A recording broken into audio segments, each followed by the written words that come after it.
5:12, February 5, 1944, Ciampino, Frascati Rail Line, Alban Hills, south of Rome. A locomotive eases forward in the dark, steel wheels whispering over a pre-marked stretch of track that curves just enough to aim a weapon too large to traverse on its own. Behind it rides a 218-ton railway gun, a Krupp 28 cm K5E, barrel long as a small building, bore 283 mm, built to throw a shell farther than most pilots can see on a hazy morning. Inside the shadow of the hillside tunnel, Oberleutnant Hans Keller, 29, battery fire control officer, watches the last lamp on the locomotive's tail sway and then steady. He is not looking for the beach. He is looking for a bridge, a thin line in Allied logistics, about 30 kilometers away, inside the Anzio beachhead perimeter. If that span goes down, trucks detour, fuel slows, ammunition stacks up on the wrong side of a choke point. The beachhead becomes a trap with a smaller mouth. At 5:17, Keller checks the firing card again under a red-shaded flashlight. The numbers are clean, but the problem is never the arithmetic. It is wind, air density, rail alignment, and the fact that the K5E does not swing like a normal gun. It traverses only a narrow angle. Everything else is done by moving the entire machine along curved track, a giant, pre-built aiming mechanism. That is why the tunnel matters. The gun can live inside it, safe from aerial spotting, then roll out only long enough to fire. At 5:22, the gun stops on a painted mark on the sleepers. The crew, more than 40 men, moves with a practiced silence that does not come from discipline alone. It comes from knowing that the moment the weapon fires, every Allied sound ranging station, flash spotter, and counter-battery on the beachhead starts hunting for the exact stretch of rail they're standing on. Keller's job is to make sure the first round is not wasted. 6:30, January 22, 1944, Anzio and Nettuno, Tyrrhenian Coast Operation Shingle begins before dawn. Allied landing craft cut through surf and engine smoke and put infantry and armor ashore at Anzio and Nettuno, a calculated gamble to break the stalemate in Italy by jumping around German defenses. The goal is Rome, but first comes something more basic: survive long enough to build a port, a road network, a supply rhythm. For the first days, the beachhead expands and then hesitates. German reaction hardens fast. Artillery arrives. Armor arrives. By early February, the front compresses into a shallow, brutal pocket. The Allies hold a strip of coast and flat farmland. The Germans hold the high ground, the Alban Hills, and with it, observation and firing positions.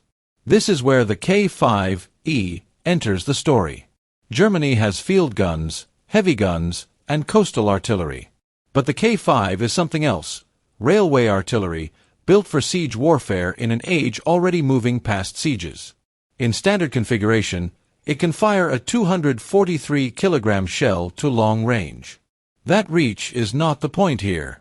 The point is that 30 kilometers is comfortable. At that distance, the trajectory is manageable, the time of flight is short enough to matter, and a bridge becomes a realistic target rather than an aspiration. The Allies will nickname the guns Anzio Annie and the Anzio Express. The Germans know them as Leopold and Robert. They are not myths. They are machinery.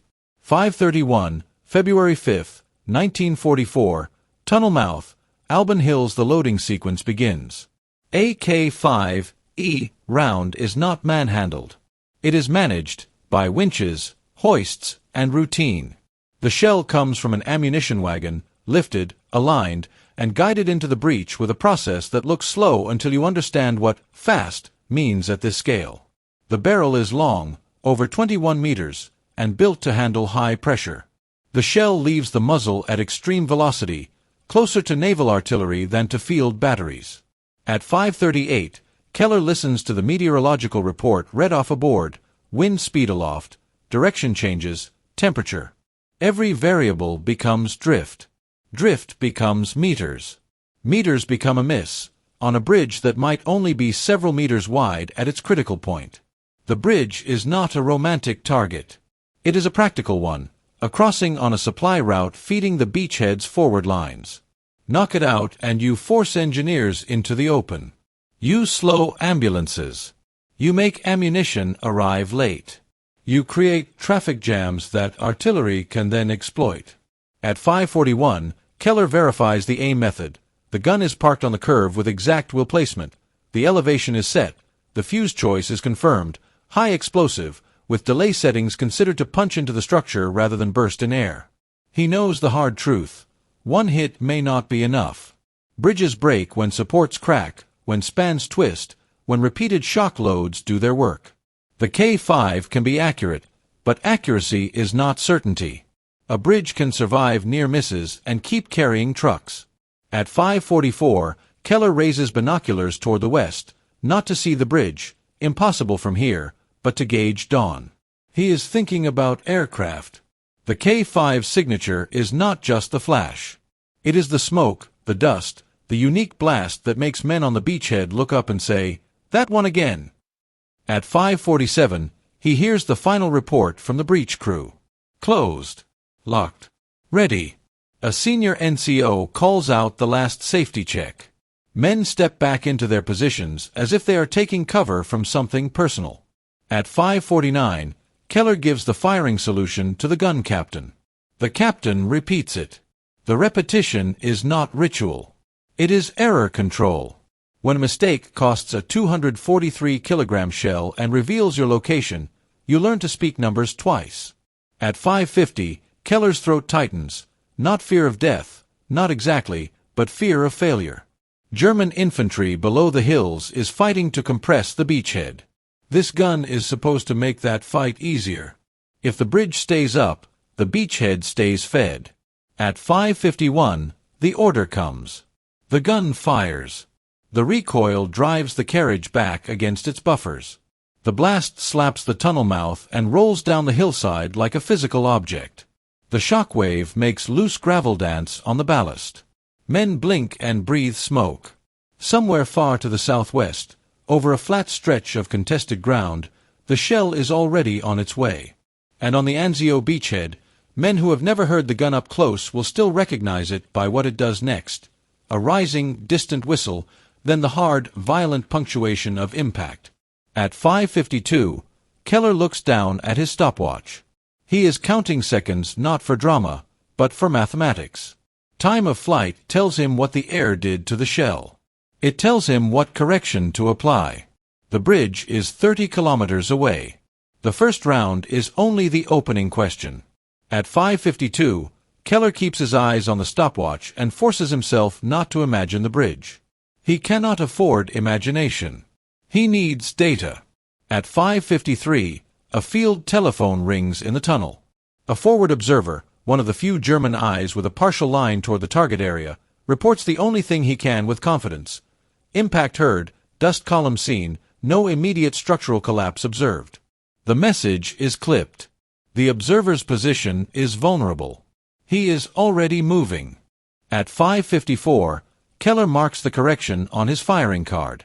He does not know whether the round landed long or short by meters or by dozens of meters. But he knows enough to adjust the next shell. Bridge strikes at 30 kilometers are not a single shot. They are a process of bracketing and patience. At 5:56, the crew begins the cycle again. The locomotive nudges the carriage forward by a measured distance along the curve. On a normal gun, a gunner would crank a traverse wheel. On the K5E, the traverse is rails and geometry. The aiming solution includes how far to roll. At 6:01, the breech opens. The spent casing is extracted. The chamber is checked. A man runs a cloth through the breech face and wipes away residue that could compromise seating. Every step is procedural because the penalty for negligence is catastrophic. A misseated round, a ruptured case, a breech failure that can kill men inside the tunnel as surely as any bomb. At 6:08, a second shell is hoisted. It swings on its lifting gear, heavy enough to look slow even when it is moving fast. The men guiding it do not shout. They signal. They control it with hands that understand where steel can pinch and where a careless moment can crush. At 6:12, Keller reads out a new elevation. He checks the new charge selection. This is the hidden reality of long-range artillery. The gun is powerful, but it is also sensitive. A small error in meteorological data, a minor inconsistency in propellant temperature, a subtle change in barrel wear, each can shift impact by tens of meters at 30 kilometers. At 6:15, the gun captain repeats Keller's numbers. The crew sets them. At 6:17, the second round fires. The concussion hits harder now because the men expect it. Expectation does not soften the shock, it sharpens it. Keller watches the blast reflect off the tunnel walls. He sees dust bloom from cracks in the stone overhead. He knows this will leave a signature. Dust on the hillside, blast patterns in the vegetation, something an Allied reconnaissance pilot might notice if he flies the right line at the right time. At 6:19, Keller starts counting again. 7:40, February 5, 1944, Anzio beachhead, Allied lines on the other end of the trajectory. Men learn the sound in reverse. Not the gun, but the incoming round. At 7:40, a British signaller near a supply road hears the rising whistle and then the impact that shakes the ground and throws soil against the side of a truck. The men hit the ditch by reflex. Someone curses. Someone laughs once, sharply, like a release valve. A bridge is not far from here. You can smell wet timber and river mud when the wind shifts. And now you can hear the map being rewritten by force. By early February, the beachhead has become a place of routines under pressure. Trucks move at night. Engineers patch roads with whatever they have. Commanders argue about whether to push inland or consolidate. Meanwhile, German artillery, some of it conventional, some of it extraordinary, tries to bleed the pocket and break its movement. The K5E does not need to hit a man to hurt him. It needs to change behavior. It forces convoys to disperse. It delays crossings. It makes every bridge a risk. At 7:52, Allied counter-battery units begin their own process, locating the gun. Sound-ranging teams take time measurements between microphones. Flash spotters scan ridgelines and tunnel mouths. A map table fills with pencil marks, each a guess refined into a probability. The problem is that the K5E is not firing from an open battery position. It is firing, then vanishing. The gun can retreat into a tunnel in minutes. Even if the Allies identify the general area, they still have to catch it exposed, on rail, outside cover, long enough to strike. 8:03, February 5, 1944, tunnel mouth, Alban Hills at 8:03, Keller receives the first useful correction from the observer. The second impact is closer. The dust column rises near the approach road, a little off the bridge structure itself. That is progress. But progress also means the next shot will be watched harder. At 8:07, Keller orders a slight adjustment. The locomotive pulls and then brakes. The wheel flanges squeal softly, a sound that makes the men wince because it is a reminder. The gun is an industrial object, not a mythic weapon. Industrial objects fail if abused. At 8:12, the third shell is loaded. At 8:19, the third round fires. At 8:21, Keller hears aircraft engines, distant, high. Not close enough to identify, but close enough to change the mood. Men glance at the tunnel ceiling as if it can protect them from a bomb that lands on the mouth. At 8:29, the observer reports, near miss, water plume, bridge still standing. Keller feels the first real frustration bite. Near miss is not good enough. Near miss is wasted weight and time and exposure. The bridge is a narrow problem. The gun is a broad solution. He needs to make the broad solution precise. At 8:34, a message arrives from Battery Command. Allied aircraft activity increasing. Fire mission must be completed quickly. Keller reads the order twice. He looks at the firing schedule. He looks at the correction notes. He knows what is being asked. Compress the bracketing process, accept more risk, and still deliver results. At 8:39, the fourth shell is loaded. The crew is faster now. Not reckless, faster. At 8:47, the fourth round fires. At 8:49, Keller counts the time of flight and then hears, faintly, a different sound, distant impacts that do not match his firing cycle. Allied counterbattery is testing the grid. Searching. probing the Alban Hills with shells meant for a gun that might already be moving. At 8:55, the observer's report is tense. Impact on the far bank, debris, possible damage to bridge approach, but still no confirmed collapse. Keller runs the numbers again. He shifts his assumptions. He considers fuse delay. A bridge can absorb surface bursts. A delay can punch into a support or fracture a joint. But delay also risks burying the energy in mud if the shell lands short.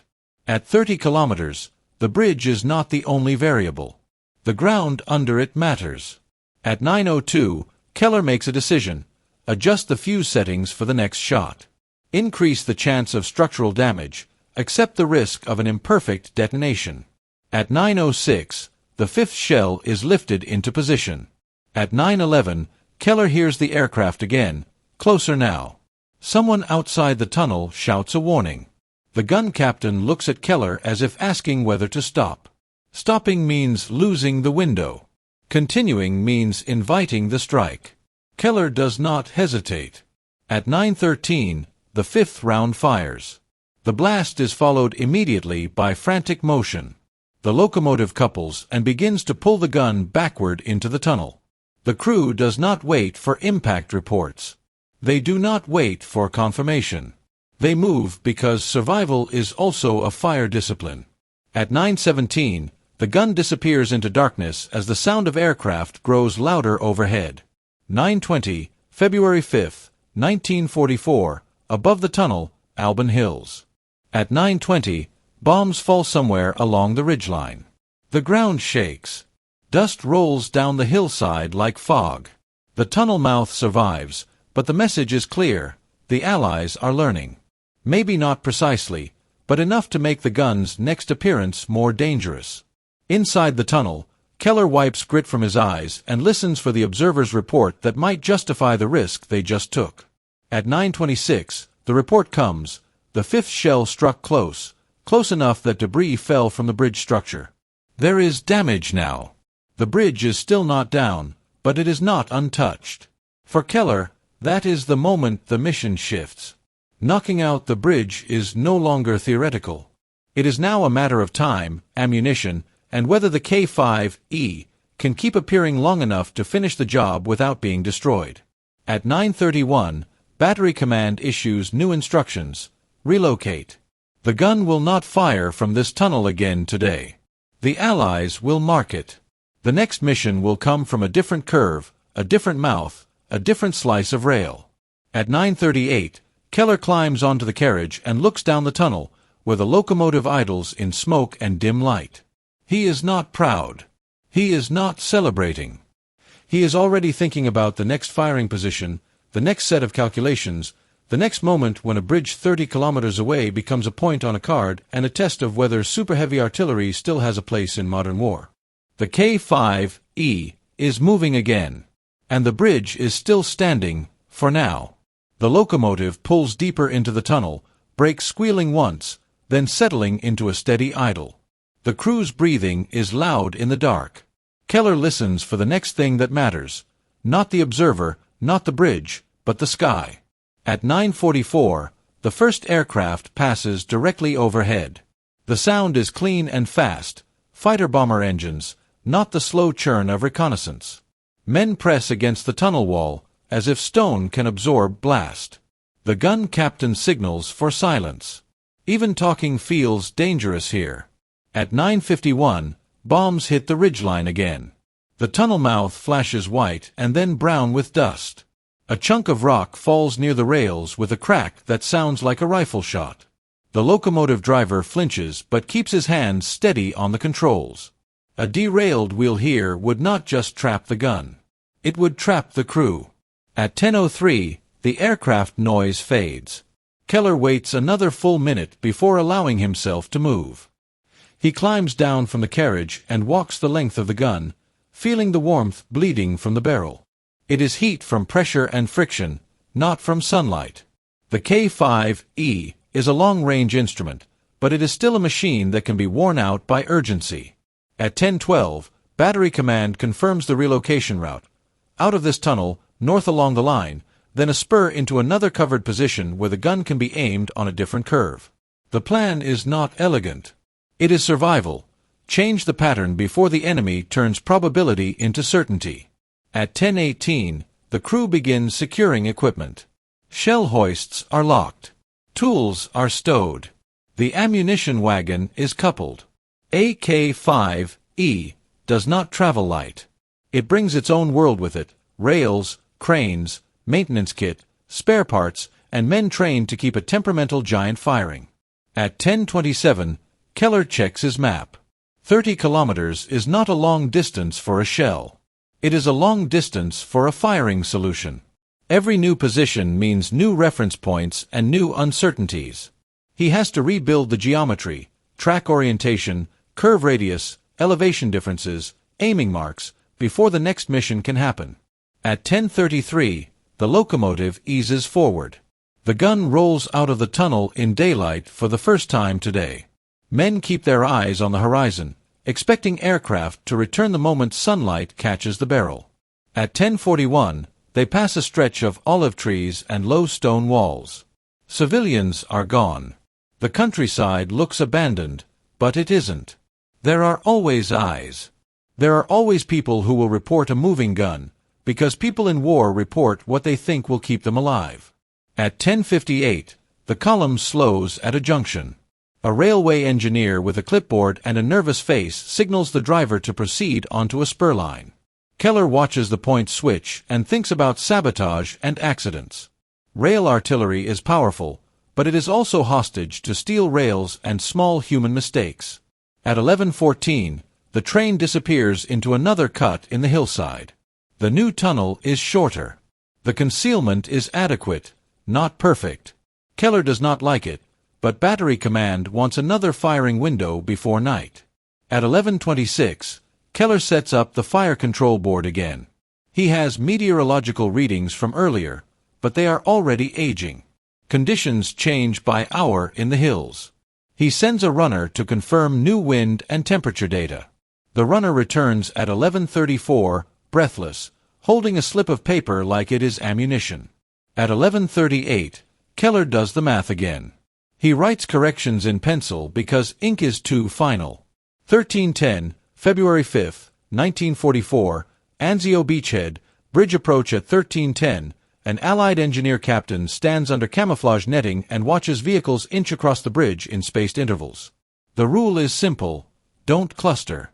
A long-range shell does not care how brave a driver is. It cares where the weight is when steel breaks. The bridge has taken damage: debris, cracked decking, approach road chewed up by blasts. But it still functions. That means the Germans will keep trying. And it means the Allied response becomes a race. Repair fast enough to keep flow moving, and hunt the gun fast enough to stop the damage from accumulating. By 13:22, sound ranging teams have refined their plot. They don't have a pinpoint. They have an area, an arc on a map that matches the physics of where a gun with that range can sit on rails. Air units are briefed. Counter-battery batteries are told to watch for smoke and flash. The Germans are not the only ones doing calculations. 14:07, February 5, 1944, second tunnel position, Alban Hills at 14:07, Keller receives the firing authorization. The mission is the same: the bridge and its approaches. The constraint is tighter: minimal exposure, fast retreat, no repeat pattern. At 14:12, the gun rolls out just far enough to clear the tunnel mouth. The crew works as if the air is timed. The breech opens. The hoist swings. A shell is seated. The charge is loaded. The breech closes with a heavy, final motion. At 14:19, Keller calls the elevation and bearing corrections. The gun captain repeats them. Men adjust the elevation mechanism, step back, and brace. At 14:21, the gun fires. The blast is sharper in daylight. Dust erupts from the tunnel lip. A flock of birds bursts from the tree line as if shot upward. At 14:23, Keller watches the stopwatch. He forces his eyes to stay on it, because looking at the sky invites panic. He hears distant thunder, other guns firing, other impacts, a front line that never stops. At 14:24, the field phone rings. The observer's voice is strained. Impact near the bridge, close enough that the plume rises from the structure itself. Keller does not celebrate. He writes down the correction. He knows what near means. It means the bridge is still alive. At 14:29, the second round at this position is loaded. At 14:35, it fires. At 14:36, Keller hears engines, closer than before. He looks up and sees nothing, but the sound has direction now. Someone outside shouts, "Aircraft!" At 14:38, the order to withdraw is already being executed. The locomotive tugs the gun backward. Men run beside the wheels, guiding cables and clearing equipment. The gun retreats into darkness like an animal pulled into its den. At 14:41, bombs strike near the track. The shock jolts the carriage. A man falls hard onto the ballast and does not get up immediately. Two others grab his arms and drag him into the tunnel as dust floods the mouth. At 14:44, the air attack passes. The tunnel holds. The rails are still intact. But the message is unmistakable now. The Allies are not guessing blindly anymore. They are closing the loop. Spot, plot, strike. At 14:51, the observer reports the second impact. A solid hit on the approach road, heavy debris, traffic halted. Still no confirmation of collapse. The bridge is damaged, the route disrupted, but the span remains. Keller's frustration hardens into something colder, respect for the target. Bridges are not simply beams. They are engineering. They fail when the right piece breaks in the right way. A railway gun can pound a bridge all day and still not get the decisive fracture if hits land inches wrong. At 15:06, Keller recommends switching aim from the bridge deck to a support point, abutment or pier, where a delayed detonation can do structural harm. The gun captain agrees. Battery command hesitates, then approves. The next shots will be fewer, riskier, more deliberate. At 15:18, the third round is loaded. At 15:26, it fires. At 15:30, Keller hears counter-battery impacts in the distance, deep thuds that are not aircraft. The Allies are now shelling the suspected rail arcs, trying to catch the gun between tunnels, on open track, exposed. At 15:33, the observer's report arrives, clipped and urgent. Impact at the bridge's side, debris falling into the water. The structure is badly damaged, and the crossing is temporarily unusable. Still no clean bridge down, but the effect is real. Movement stops. Engineers will have to work under fire. At 15:37, battery command ends the mission. The gun will not fire again today. It retreats deeper into the tunnel. The crew begins repairs, checking bolts, examining the carriage, inspecting the barrel for signs of strain. The K5E has known problems if pushed, rifling wear, stress cracks, maintenance demands that don't care about the tactical situation. At 16:05, Keller sits on an ammunition crate and finally feels the day's weight. Not fear. Not pride. The dull exhaustion of a man who has spent hours turning air and steel and distance into a question. Can a single weapon change a battle? He thinks of the bridge, 30 kilometers away, not as an object but as a test. And he realizes the test is not just for the Allies. It is for the gun itself. At 16:05, Keller keeps his helmet on even inside the tunnel. Dust still drifts in the air. The crew's hands are black with grease and burnt propellant. A medic checks the man who fell during the airstrike. Concussion, bruised ribs, alive. The gun remains intact. The line remains passable. For now, that counts as success. At 16:18, Battery Command issues a short report. The bridge and approaches have taken significant damage. Allied traffic has been disrupted for hours. But the key phrase is missing, destroyed. The bridge is hurt, not gone. In artillery terms, that means the mission will return. At 16:34, Keller walks to the tunnel mouth and looks at the late afternoon sky. He can see contrails, thin and bright. He knows those lines are not just aircraft. They are the other side's persistence, the pressure that never relaxes. The K5E has range, but it does not have freedom. It is tethered to rails, tethered to tunnels, tethered to the idea that concealment can substitute for mobility. 7:05, February 6, 1944. Alban Hills rail network at 7:05 the next morning. The gun moves again, deeper into the web of lines south of Rome. The relocation is done in stages: time to low aircraft activity, time to fog and cloud cover when available. The crew works as if the schedule is a combat order, because it is. By 9:20, Keller has new firing cards. He has new reference points. He has updated meteorological data. The target list has expanded beyond the bridge itself: road junctions, supply dumps, marshalling areas. The logic is straightforward. If the bridge refuses to die, attack the system around it. Force rerouting. Force exposure. Force repairs to become constant. At 10:11, a message arrives that the Allies repaired enough to reopen limited traffic. Engineers laid temporary decking. Vehicles cross in controlled intervals. Keller reads the report and feels the familiar tightening in his chest. That bridge is not just steel and timber, it is willpower. At 11:02, Battery Command authorizes another short firing window. The K5E rolls out, fires, retreats. The routine becomes brutal in its simplicity: expose, fire, hide, expose, fire, hide. But the Allies are adapting too. By February 9th, counter-battery plots have narrowed. Air patrols are more frequent. The tunnels, once safety, become predictable.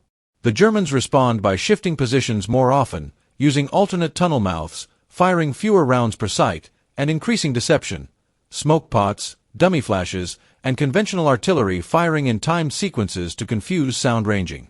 It becomes a contest of measurement. 1840, February 16, 1944.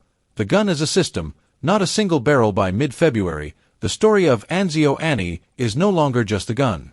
It is the system that keeps it alive. AK-5E needs rail engineers to keep track segments usable under bombing, security troops to guard junctions from sabotage and partisans, ammunition trains to bring shells that cannot be replaced quickly, maintenance teams to inspect the barrel and carriage after repeated firings. Keller's day becomes less about firing and more about sustaining the conditions that allow firing. He meets rail supervisors. He checks repair timelines. He argues for camouflage netting and smoke discipline. He reviews air raid reports and adjusts firing windows accordingly. At 2015, he writes a note in his personal notebook: "The gun is accurate enough. The battlefield is not stable enough." He does not mean the front line. He means the sky and the rails and the enemy's learning curve. 6 o'clock, March 1944. Pressure shifts as March begins. The Anzio battle continues as attrition. Attacks, counterattacks, artillery duels. The Allied beachhead holds. The Germans contain. Neither side achieves the decisive break. The K5E keeps firing, but the effect changes. At first, it is shock, an extraordinary weapon in a battlefield of ordinary suffering. Later, it becomes another hazard in a landscape already saturated with hazards. The Allies learn to live under it, repair under it, and move under it. For the Germans, the gun becomes less a war winner and more a symbol of reach, a statement that the beachhead is never safe. Keller begins to understand the uncomfortable truth: super-heavy artillery is at its most powerful when the enemy cannot respond. At Anzio, the enemy responds every day. 23:55, May 1944. Endgame approaches. By late spring, the broader Italian campaign shifts. Allied pressure increases along the Gustav Line and beyond. The operational context changes. The German grip around Anzio loosens under the weight of larger events. At 23:55 one night in May, Keller receives an order he has expected for weeks: prepare to withdraw and preserve the guns. The K5E is too valuable to lose for nothing. If the front shifts, the gun must shift with it, or be destroyed by its own crew. In the following days, the firing missions become sporadic. The emphasis is on movement, concealment, and avoiding capture. The gun story at Anzio is closing, not with a triumphant collapse of a bridge, but with the practical requirement of not leaving a strategic asset behind. After Anzio, Keller's Change the Campaign alters Keller in ways he does not describe openly. He began as a fire control officer who believed precision could dominate uncertainty. Anzio teaches him the opposite. Precision matters, but the environment, air power, counter-battery science, logistics, matters as much or more. He becomes more conservative with exposure time, more demanding about meteorological inputs, less willing to fire for morale or symbolism.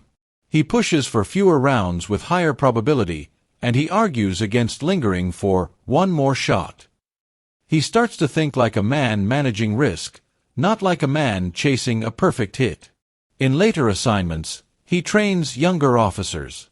He drills them on the fundamentals, time-of-flight discipline, correction methods, fuse choices, and the realities of firing from rail. He teaches them that range is not the same as effect, and that the enemy's adaptation can erase technical advantages faster than any mechanical failure. Post-war legacy, the weapon and the memory after the war, the K5E, becomes a museum artifact and a case study. One surviving gun, Leopold, is preserved and displayed, a tangible reminder of how far nations went to solve tactical problems with industrial scale. Historians remember the weapon for its extremes: its reach, its weight, its specialized logistics, its reliance on rail geometry and tunnels for aiming and survival. Students of artillery remember it for the same reason. It shows the limit of brute force in a battlefield dominated by reconnaissance and air power. And the bridge, whether repaired, replaced, or forgotten under later construction, represents the other half of the story. That war is often decided not by the biggest gun, but by the ability to keep moving, keep supplying, keep repairing under fire. In that sense, Anzio Annie did not just try to knock out a bridge. It tried to knock out a system. And at Anzio, systems fought back.